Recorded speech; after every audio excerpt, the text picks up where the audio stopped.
Hey guys, so the first concept for today is clearing decimals in equations. So what we need to do first is make sure you write down the problem correctly and make sure that your decimals are obviously decimals so you don't lose them. One of the biggest mistakes that people make in math is they make their decimal point too tiny and then they forget it's there when they have to work with it.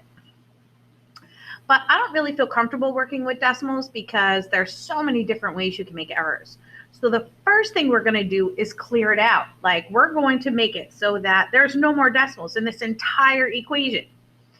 And the way that you do that is by counting to see how many places these all are.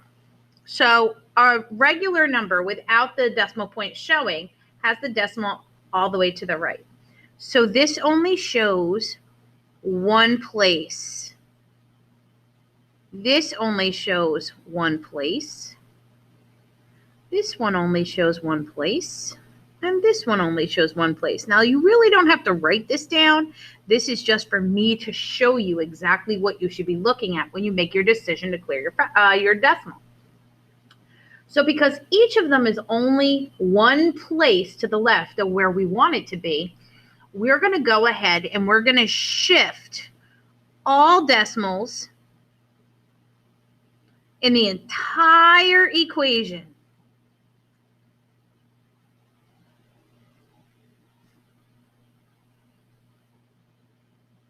one place to the right.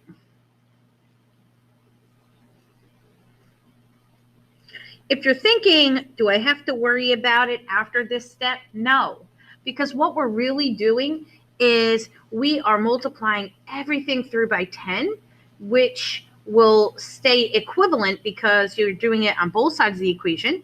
So that means that you're just going to end up with an equation that has no decimals in it. So we're shifting all decimals in the entire equation one place to the right to get it where we need it to be. So our first term is going to be 21x. Our second term is going to be 452. Our third term is going to be 32. And our fourth term is going to be 84x. So essentially, I took these and multiplied each of them all by 10, and that gets rid of all of the decimals. Now I'm just solving this like any other normal equation. So because we have variables on both sides, we want to move the variables all to the same side of equals. I think the easiest way for me to do that would probably be to add 84. So I'm going to add 84x to both sides. Make sure my 84x is underneath its like term. Negative 84 plus 84 cancels, becomes 0. And then 21 and 84 is what? 105x. Bring down my plus 452. And bring down my 32. Now what we're going to do is we're going to subtract 452 on both sides. And those cancel. Bring your 105x down. And 32 minus 452, okay, remember that this is plus a negative. Our negative is much bigger, so we're going to end up with a negative answer.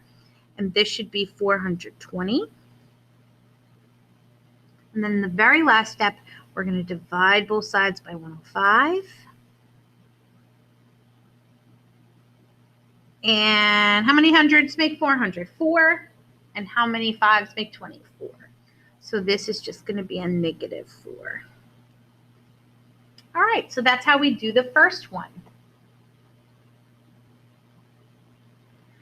Okay, so in a flash, I wrote down the next problem. So I want you to make sure that you copy it correctly. This is 1.7t plus 8 minus 1.62t equals 0.4t minus 0.32 plus 8. And because some of these have decimals and some of them the decimals aren't visible, we really want to clear out the decimals to make this happen. So the first thing we have to do is get all the way to the end of the number and figure out how many places these things have been moved. So from the end, this has been moved one place. From the end, this one has been moved no places. This and this has been moved 2 places. This one has been moved 1 place. This one's been moved 2 places. And this one has been moved no places. So when we are clearing out a fraction or a decimal, remember I said shift all decimals to the entire equation 1 place to the right, and that's because all of them have the same amount. So if you have a different amount, you want to shift the decimal the highest number of places so that everybody goes. So that means that 2 places are going to be what we're shifting this one, because that's the one with the highest number of places to move.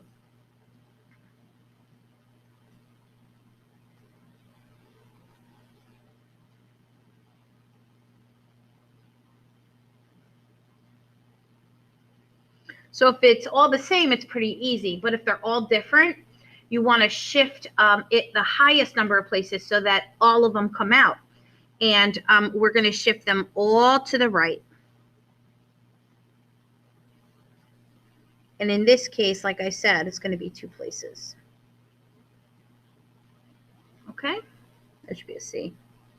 There we go. All right, so I'm going to move the 1.7 2 places to the right. Well, 1 place gets me 17. So I have to go out 2 places, which means I need to add a 0. This is going to end up being 170 T. Again, to move it 1 place gets me to 17, but I have to move it 1 more place, which gets me to 170. The next one is 8. Now I have to move 8 2 places to the right, so that's going to give me an 800. I'm moving this point 2 places to the right, which means I'm at 162 T.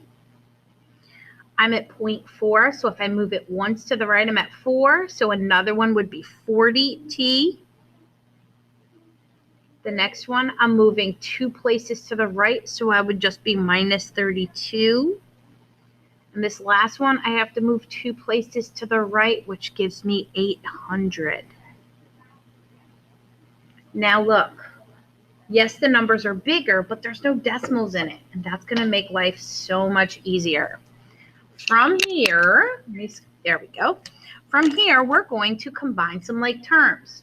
On the left side of equals, I've got 2 T terms that I can combine. So I'm going to take 170 and negative 162, and I'm going to combine them. And that's going to give me 8T.